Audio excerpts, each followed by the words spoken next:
One small act of kindness in a crowded restaurant changed the life of a struggling waitress. A billionaire father and his disabled son, proving that compassion has the power to transform lives forever. Edward Grant was a man who seemed to have everything that people dream about. He lived in a world of tall glass buildings, private jets, and luxury cars. Wherever he went, people noticed him, admired him, and sometimes even feared him. His name was always in the newspapers, either for another big business deal or for attending some grand event with famous people. He had money that could buy almost anything, and power that opened every door in front of him. From the outside, his life looked perfect, the kind of life others wish they could have. But inside his grand mansion, behind the gold gates and the sea, endless wealth, there was a story few people knew. Edward had a son named Michael. Michael was 10 years old, with bright brown eyes and a smile that could melt hearts.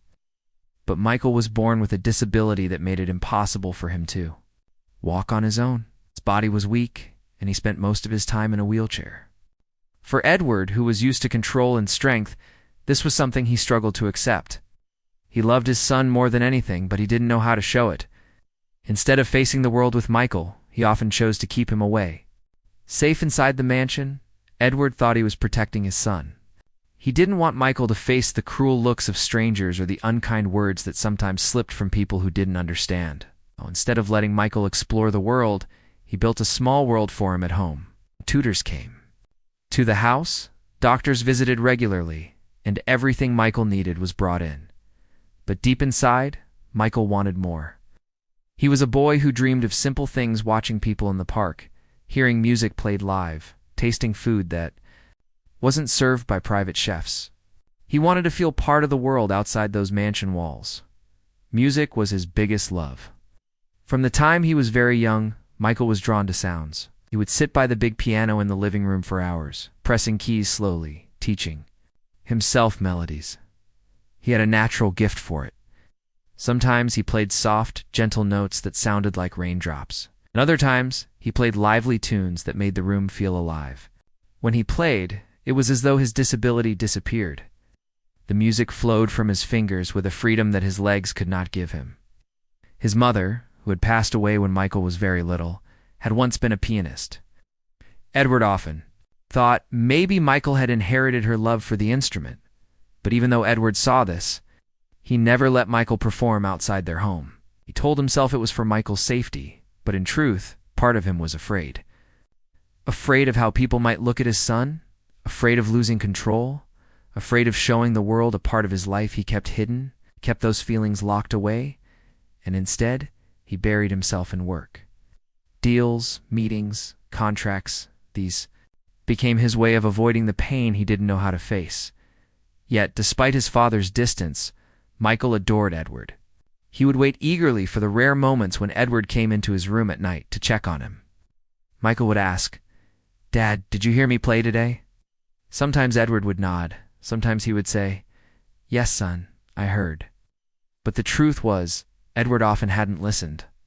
His mind was always somewhere else, lost in the world of business. Still, Michael never complained.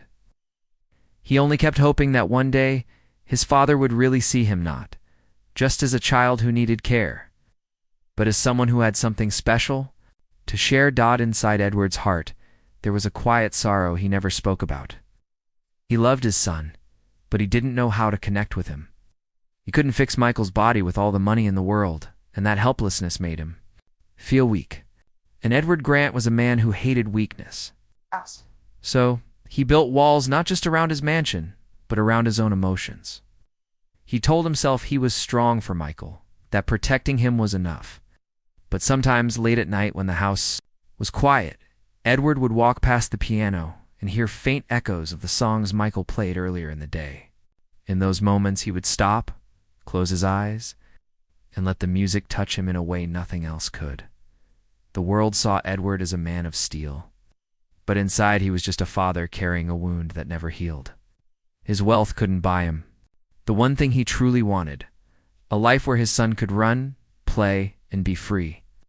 And so, day by day, Edward lived between two realities: the public world where he was powerful and respected, and the private world where he was just a father, trying, and often failing, to do right by his son. Michael, on the other hand, remained full of hope. Even though his body was fragile, his spirit was strong. He loved stories, laughter, and especially music. For him, the piano was not just an instrument, it was his voice, his way of telling the world who he was. Every note he played was filled with emotion, a message that said, "I am here, I matter, I have something to give." But for now, only the walls of the mansion heard his message. Only his father had the power to change that. The world outside continued spinning, unaware of the quiet story hidden inside the life of a billionaire. People saw the cars, the houses, the power, but they didn't see the little boy who longed to touch the keys of a piano in front of others, to feel applause, to feel included. And they didn't see the father who stood at the center of it all. Rich beyond measure, yet carrying an emptiness no fortune could ever fill. This was the beginning of a journey neither of them knew was coming, a journey where one small act of kindness from a stranger would open a door to everything Edward and Michael had been missing. But for now, all that existed was a father, a son, and the music that connected them in ways words never could. The evening that would change everything began like any other for Edward and his son. Edward had returned from another long day filled with meetings, signing contracts, and shaking hands with people who only cared about his money. Michael had been sitting in his wheelchair by the window, waiting for his father to come home. He was used to quiet nights in the mansion, surrounded by servants, but often feeling alone. That night, Edward made a decision that surprised even himself. Instead of eating dinner in their private dining room, he told his driver to take them somewhere simple, somewhere he had not gone in years. The car rolled through the streets of the city, far away from the shiny towers where Edward usually spent his time. Neon lights glowed, people walked quickly on the sidewalks, and the sounds of laughter and traffic filled the air. For Michael, it was exciting. His eyes lit up as he watched people through the window, his face pressed against the glass. He wasn't used to seeing so much life all around him. The driver finally stopped outside a small family-run restaurant, the kind of place Edward never visited. But tonight, something in him wanted a change. The restaurant was warm and welcoming, with the smell of fresh bread and roasted food drifting through the air. The tables were close together, filled with families, couples, and friends sharing meals. In the corner of the room stood an old upright piano. It was scratched from years of use, but to Michael it looked beautiful, like treasure. His eyes fixed on it the moment they entered. He barely noticed the waiter pulling out his chair or the curious glances of people who recognized Edward. All he saw was the piano. Edward noticed the look on his son's face but said nothing. He ordered food quickly, wanting to avoid too much attention. But as they waited, Michael's gaze never left the piano. His fingers twitched on his lap, as if they were already playing invisible keys. The sound of clinking glasses and chatter filled the air, but in Michael's mind, music was already playing. A young waitress named Sarah noticed the boy's longing stare. She had been working at the restaurant for almost 2 years. Life had not been easy for her. She was a single mother raising a small child at home, trying to balance work, bills, night classes, so she could build a better future. She was tired. Her feet ached from standing all day, but her heart was kind and sensitive. She had a way of noticing things others ignored. And tonight, she noticed the boy in the wheelchair, whose eyes shone every time they moved toward the piano as Sarah walked. Past their table, she smiled at Michael. "Do you play?" she asked gently, nodding toward the piano. Michael's face brightened, but he quickly looked at his father, unsure if he should answer. Edward gave a tight smile, the kind of polite expression he used in business when he didn't want to get involved. "Practices at home," Edward said quickly, hoping the conversation would end. But Sarah was not the type to stop when she saw a chance to bring joy to someone. She crouched beside Michael's chair and whispered, "Would you like to try it?" Michael's heart raced. He wanted nothing more than to touch those keys, to let the sound fill the room. But he hesitated because he knew his father rarely allowed moments like this. Edward shifted uncomfortably in his chair. He wanted to say no, to keep things under control, but when he looked at his son's eager face, he couldn't bring himself. To refuse, Michael nodded shyly. Sarah smiled and began to unlock the brakes on his wheelchair. She tried to push him toward the piano, but the space between the tables was too narrow. Without thinking twice, Sarah asked Michael, "Would it be okay if I helped you?" Michael nodded again, his trust immediate. Sarah bent down, carefully slipped her arms under his small frame, and gently lifted him from the chair. For a moment, the restaurant went silent. People turned their heads, curious to see what was happening.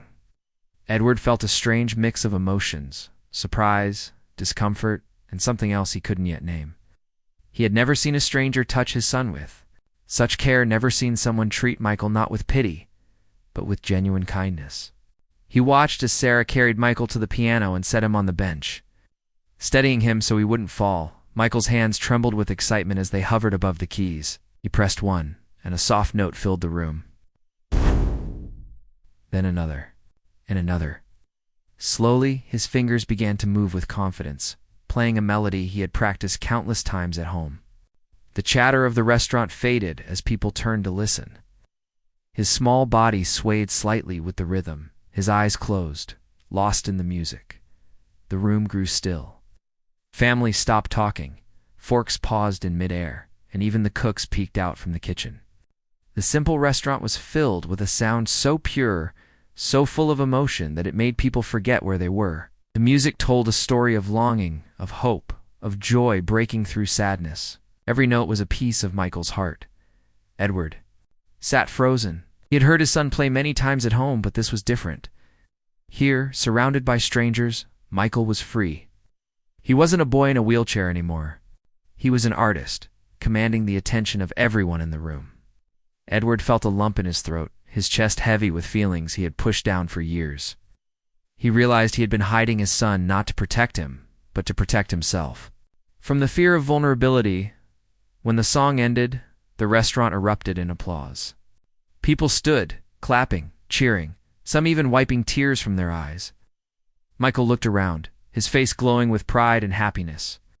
For the first time, he felt what it was like to share his gift with the world. Sarah stood behind him, her eyes shining with tears too, proud of the little boy she had only just met. Edward's hands came together slowly, then faster, until he was clapping louder than anyone else. His eyes were wet, though he tried to hide it. For the first time, he wasn't the billionaire, the businessman, or the man who always had control. He was simply a father, humbled by the beauty of his child's soul. As people returned to their meals, the atmosphere in the restaurant remained warm, touched by the magic of what had just happened. Sarah carefully lifted Michael again and placed him back in his wheelchair. She whispered, "You were amazing," and Michael grinned, his face still glowing with joy. Edward looked at her, struggling to find the right words. He had seen thousands of deals, millions of dollars exchanged, but never had a moment felt as valuable as this. A waitress, a stranger, had done something that all his wealth and power had never achieved. She had given his son freedom, even if just for a few minutes, and in doing so, she had given Edward something he didn't know he was missing.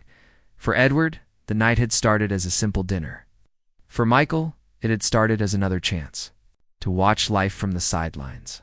But Sarah's small act of kindness had changed everything. The billionaire father, the disabled son, and the waitress had crossed paths in a way none of them expected. And though Edward didn't yet realize it, this was only the beginning of a change that would touch all of their lives forever. Edward sat at the table, his heart beating faster than it had in years. The sound of his son's music still floated in the air, even though the last note had already faded. He could not take his eyes off Michael. The boy's small hands rested gently on his lap now, but Edward could still picture them moving across the keys with such confidence, such life. For a moment, he forgot he was in a crowded restaurant. All he could see was his son, glowing with happiness, brighter than he had ever seen him. Something inside Edward broke open. For so many years, he had carried his emotions in silence, never letting them show, hiding behind work and wealth. But in that instant, all of it fell away. He felt his throat tighten, and for the first time in a very long time, he felt tears welling in his eyes. He quickly wiped them before anyone noticed, but deep down he knew this was the moment that had shaken his heart. Michael looked at his father, searching his face, and when he saw that small trace of tears, his smile grew even wider. He didn't say anything, but the look in his eyes said it all. This was the connection he had been waiting for, the proof that his father truly saw him. Not just as a boy who needed care, not as someone fragile, but as a person who had something powerful to share with the world. Edward felt ashamed of how long it had taken him to realize this. All the years he had kept Michael hidden, all the chances he had ignored, all the moments he had been too afraid to face suddenly, they weighed heavily on him. He thought of his late wife, who had loved music, who would have been so proud to see her son playing with such passion. He imagined her smile, her tears, and for a fleeting second, he felt her presence in the room. The applause around them had quieted, but the atmosphere was still charged with emotion. People at nearby tables leaned over to compliment Michael, calling him talented, brave, and amazing. Some even told Edward how lucky he was to have such a gifted child. For once, Edward didn't feel uncomfortable with the attention. Instead, he felt proud, deeply proud, in a way he had never allowed himself before. Sarah, the waitress who had made it all possible, stood quietly by, her hands clasped in front of her. She didn't want to interrupt the moment between father and son, but her eyes were shining with joy. She had seen something special unfold, something rare and beautiful. When Edward finally looked up at her, their eyes met. For a second, he didn't see her uniform, her tired face, or the tray she carried earlier. He saw her heart. She had done what he, with all his money and power, had never done. She had lifted his son and given him a chance to shine. Edward's voice, when he spoke, was softer than usual. "Thank you," he said, and the words carried a weight that surprised even him. Sarah smiled, shaking her head slightly. "You don't have to thank me," she replied. He just needed someone to believe in him. Those words echoed in Edward's mind. He just needed someone to believe in him. It struck him how true that was, not only for Michael, but also for himself. He realized he had been too afraid to believe in his son's strength. He had only seen his disability, not his abilities. And tonight, in the middle of a small restaurant, a young waitress had taught him the greatest lesson of his life. Michael, still glowing with excitement, tugged at his father's sleeve. "Dad, did you hear them clapping? They liked it." The voice was full of wonder, like he couldn't quite believe it himself. Edward leaned closer, his voice breaking as he said, "They didn't just like it, son. They loved it. And so did I." For the first time in years, Edward reached out and hugged Michael tightly. "Ata!" The boy leaned into his father's chest, his little arms wrapping around him as best as he could. Was a moment they had both been waiting for without realizing it. People in the restaurant who saw the embrace felt their own hearts soften. It was more than just a wealthy man and his son. It was a father rediscovering his love in the purest way. As Edward held his son, his mind began to race with new thoughts. What if Michael could play for others more often? What if his music could inspire people, just as it had inspired the restaurant tonight? Why had he been keeping this gift hidden? Suddenly the world looked different. The same man who always thought in terms of numbers and profits was now thinking about possibilities, not for business, but for his child's happiness. Michael pulled back slightly and said, "Can I play again, Dad? Just one more song?" Laughed softly. Sound that felt strange because it had been so long since he had laughed with such ease. "Of course, son. Play as much as you want." Michael returned to the piano, his fingers ready to fly across the keys again. This time, Edward didn't sit stiffly at the table. He stood close by, resting a hand on the piano, watching every move, soaking in every note. Sarah stood nearby too, a quiet guardian making sure Michael was safe on the bench. The restaurant once again filled with music, and though the piece was simple, it carried an energy that touched everyone present. For Edward, the turning point was not just in hearing his son's music. It was in realizing how much he had underestimated him. He had spent years building walls to protect Michael from pain. but in doing so, he had also shut him away from joy. Tonight showed him that Michael didn't need protection, he needed opportunities. He needed to be seen, to be heard, to be given the chance to shine, even if the world was sometimes cruel. As the second song ended, more applause filled the room, but this time Edward didn't hear it the same way.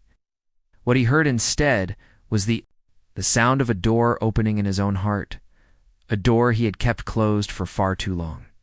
He looked at his son, and then at Sarah. And he knew something important had changed forever. The billionaire who had believed money could solve everything now realized that the most priceless gifts often came from simple acts of kindness.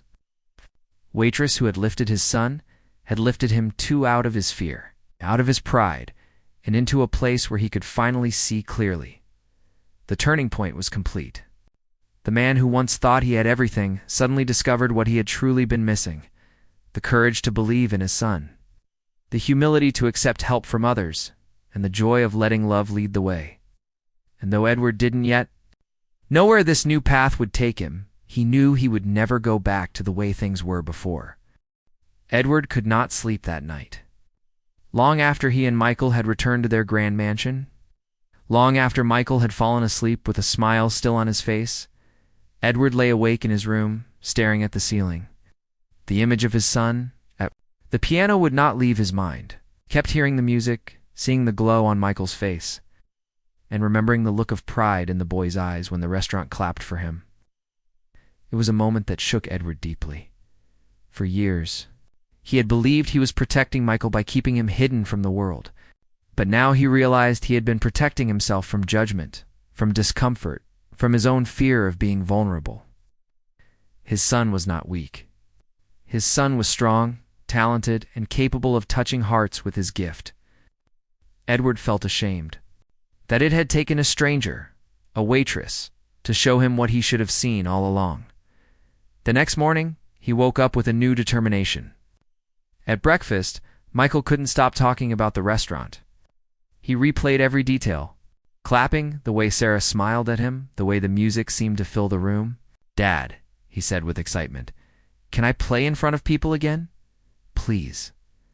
Edward looked at him, his chest tightening. "Yes, son," he said firmly. "You will play again, and not just once. I promise you that." Michael's eyes grew wide with joy. He didn't know exactly what his father meant, but he believed him. And for the first time, Edward felt that his promise carried weight.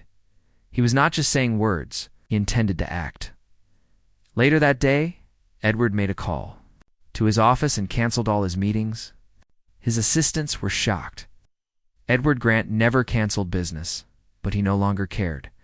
Business could wait. His son could not. Instead, he asked his driver to take him back to the small restaurant. When Edward walked in, the staff looked surprised. He was not the kind of man who returned to the same simple place twice. Sarah, carrying a tray, almost dropped it when she saw him. "Mr. Grant?" she asked nervously. "Did something happen?" Edward shook his head. "No.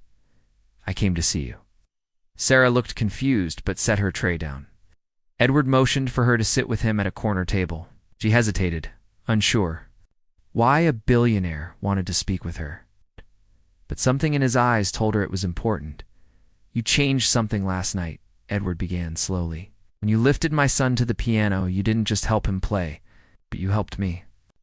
See him, you gave me a gift I can never repay." Sarah's face softened, and she shook her head. "I didn't do anything special. Just saw a boy who wanted to play, and I helped him." "You did more than that," Edward insisted. "You gave him freedom. You gave me the chance to see my son's spirit in a way I hadn't before." He paused, taking a deep breath. "Tell me about yourself, Sarah." She looked down at her hands, embarrassed. "There's not much to tell. I'm a single mother. My little girl is 5. I work here most days, and at night I take classes. I'm trying to study social work. I want to help kids who feel forgotten or left out. It's hard sometimes, but I just keep going." Edward listened carefully, each word sinking into him. He thought of how different her life was from his own, yet how much strength she carried. She had so little compared to him, and yet she gave so much of herself to others. What if Edward said slowly, "I could make things easier for you. What if I could help you finish your studies, help you take care of your daughter, and give you a role where your kindness can reach even more children like Michael?" Sarah stared at him, stunned. Are you offering me a job?" "Yes." Edward said firmly, "I want to create something, a foundation, program that helps children with disabilities find their voice through art and music, and I want you to be part of it. I have the resources, but you have the heart." I saw that last night. Tears welled in Sarah's eyes. She was not someone who cried easily, but the offer touched her deeply. She had spent years struggling, always feeling like she was barely keeping her head above water. And now, this powerful man was offering her not just help, but a chance to change lives. "I don't know what to say," she whispered. "Say yes," Edward replied simply. Sarah smiled through her tears. Yes. That day marked the beginning of a new chapter for all of them. Within weeks, Edward set up the foundation. He used his money to open a music center designed for children with special needs. The building was filled with instruments, teachers, and therapists who could guide the children. There were ramps, wide doors, and everything necessary to make sure no child felt left out. He named it the Michael Grant Foundation for Arts and Hope. At the opening ceremony, Michael sat proudly at the piano, his name shining above the doors of the center. People from all walks of life gathered: families, teachers, children, reporters. Michael played his music, and once again the room fell silent, then exploded with applause. This time, Edward did not feel fear or shame. She stood tall beside his son, clapping louder than anyone, his chest full of pride. Sarah stood with them too, no longer just a waitress in a small restaurant, but now the director of programs at the foundation. She brought with her not only experience as a mother, but also compassion and vision. She worked tirelessly to make sure children and parents who walked through the doors felt hope. She helped design programs where children painted, sang, danced, and most of all, believed in themselves. As weeks turned into months, the foundation grew. Stories began to spread of children who had once been shy, now singing boldly, of boys and girls in wheelchairs playing instruments with joy, of parents weeping as they saw their children blossom. Edward watched all of this unfold and realized that his wealth, for the first time, was being used for something that truly mattered. But the greatest reward was the change in his own home. Michael was happier than ever. He had friends now, other children who understood him. He was no longer hidden away. He was the heart of a growing community, and every time Edward watched him play, he felt a peace he had never known before. One evening, after another long day at the foundation, Edward sat on the porch of his mansion with Michael by his side. The boy leaned against him, tired but smiling. "Dad," Michael said softly, "I think Mom would be happy right now." Edward swallowed hard, his eyes stinging with tears. "She would be more than happy, son. She would be proud. So proud of you." Michael looked up at him, and proud of you too. Edward hugged him tightly, letting the boy's words sink into his soul. For years, he had chased deals, power, and wealth, thinking those things would define his legacy. But now he knew the truth. His real legacy was sitting beside him, smiling, making music that touched hearts, and none of it would have been possible without the waitress who had once lifted his son to a piano in a small restaurant, a woman who had shown him that love, compassion, and courage could change lives more than money ever could. For Sarah, her own life had transformed. No longer worrying about every bill, she could provide a better life for her daughter. More importantly, she finally had the chance to live her dream of helping children. Every day, when she walked into the foundation, she felt proud not just for herself, but for the children whose lives were changing, and for Edward. Every morning he woke up with a new sense of purpose. He was still a businessman, still powerful, still wealthy, but none of that defined him anymore. What defined him now was being a father who believed in his son, and a man who had chosen to use his fortune to create hope.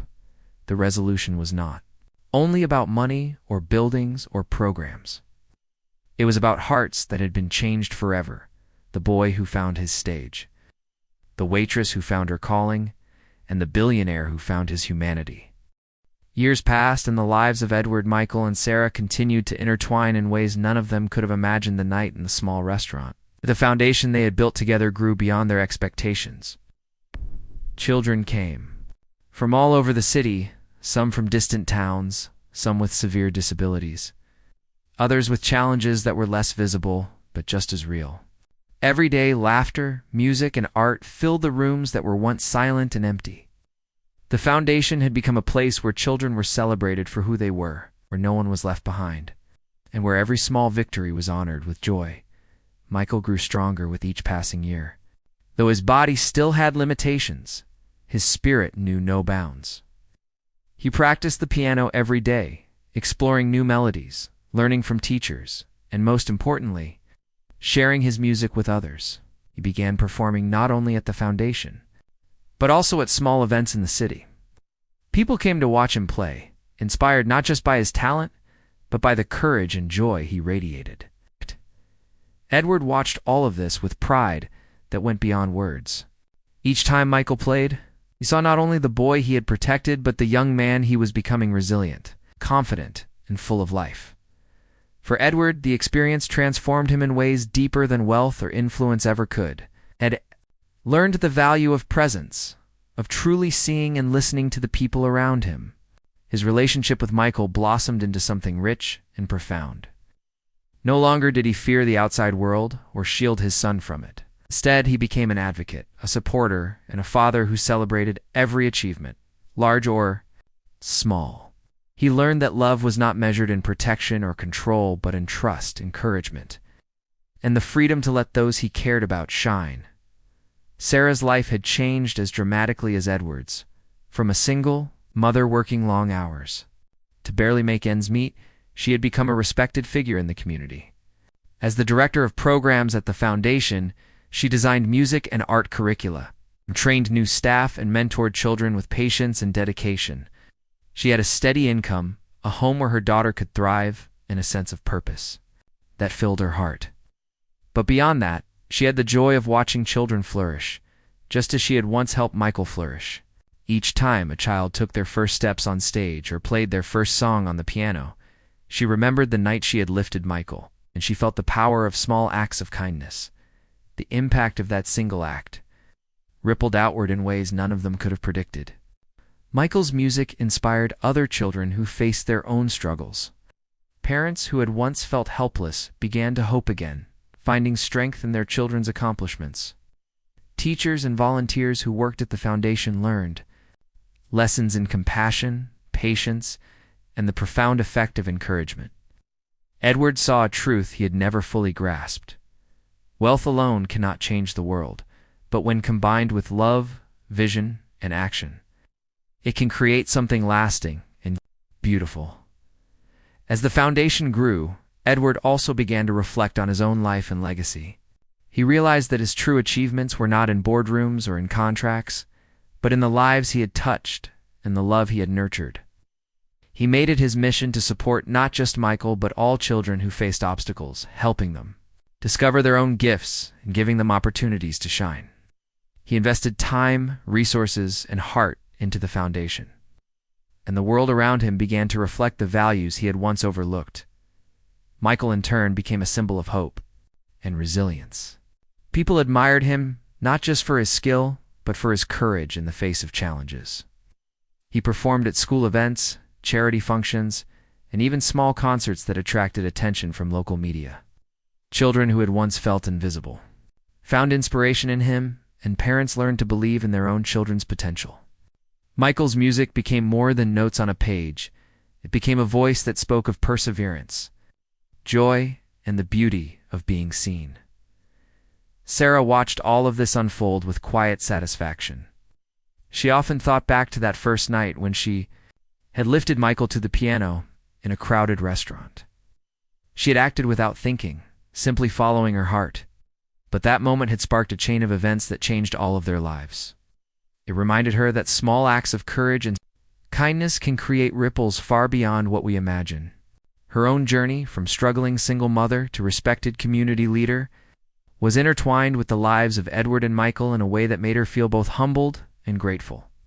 Over time, Edward also began to reach out to other families, encouraging them to nurture the talents of their children, particularly those with disabilities. He held workshops, lectures, and gatherings where he shared his experience, not as a businessman, but as a father who had learned the power of seeing and believing in his child. His message was simple but profound. Every child deserves to be heard, every talent deserves to be recognized, and love is the greatest gift we can give. Michael's bond with Sarah also grew stronger. She became more than a mentor. She was a friend, a guide, and a steady presence in his life. He admired her resilience and compassion, and often confided in her about his dreams and fears. Sarah, in turn, learned from Michael's courage and perspective, gaining insights into strength, determination, and the limitless potential of the human spirit. Their connection was a living example of how kindness and encouragement can create lifelong relationships that change not just individual lives, but entire communities. Years later, the foundation became known throughout the city as a place of inspiration and opportunity. Children who had never imagined they could perform on a stage now did so with confidence. Parents who had feared their children's limitations began to celebrate their accomplishments. Teachers and staff learned daily that compassion, patience, and belief in the individual could achieve extraordinary results. And at the center of it all was Michael. His music reminded everyone that courage and joy can break through any barrier. Edward looked back at the journey he and his son had taken together.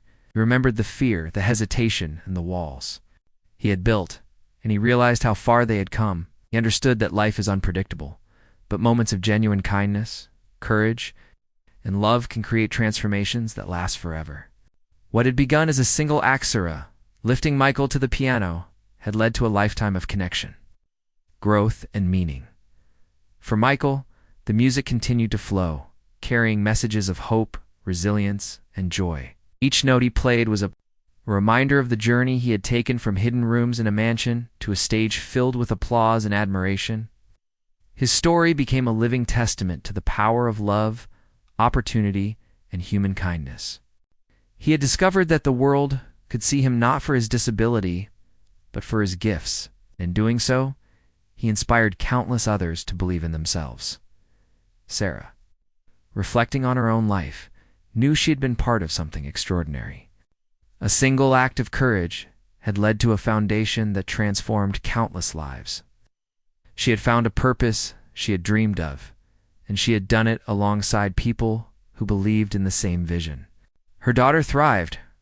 Her work brought her joy. She remained connected to the child who had first opened her heart to the power of possibility, Michael and Edward.